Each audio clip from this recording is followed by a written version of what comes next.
আসলে আমাদের মন তেমন একটা ভালো নাই, একটু ভাই ব্রাদাররা মিলে হাসি খুশি থাকতেছি, চেষ্টা করতেছি সবাই মিলে যে ট্র্যাজেডিটা একটু ভুলে থাকার জন্য, বেঁচে থাকার জন্য যতটুকু প্রয়োজন ততটুকু হাসি আনন্দ খাওয়া দাওয়া, যেমন প্রতিদিনে আমাদের এখানে ভাই ব্রাদাররা খাবারের আয়োজন করতেছে, এগুলো খেয়ে পড়ে দুমুটো খেয়ে বেঁচে আছি, সবাই মিলে ভাগাভাগি করে একটু আনন্দ শেয়ার করছি আর কি, কিছুটা হলো কষ্ট ভুলার চেষ্টা করতেছি। ফুডাঙ্কি বরাবরের মধ্যে প্রথম দিন থেকে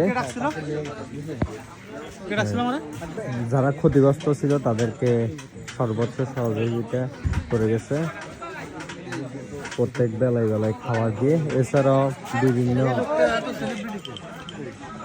রিসোর্ট মালিক, তারপর ট্রাভেল গ্রুপগুলো করছে, ইট আপ করছে, আজকে ওট আপ করছে, এরপর সেমলেস রেস্টুরেন্ট, কাশবন রেস্টুরেন্ট সহ সবাই মোটামুটি ভালো একটা ইয়ে করছে। তো সাজেকের মানুষগুলো আসলে যতই ক্ষতিগ্রস্ত থাকুক, বিভিন্ন কিছু থাকুক, সর্বোচ্চ সহযোগিতা করে থাকে, তাদেরকে ধন্যবাদ আর কৃতজ্ঞতা।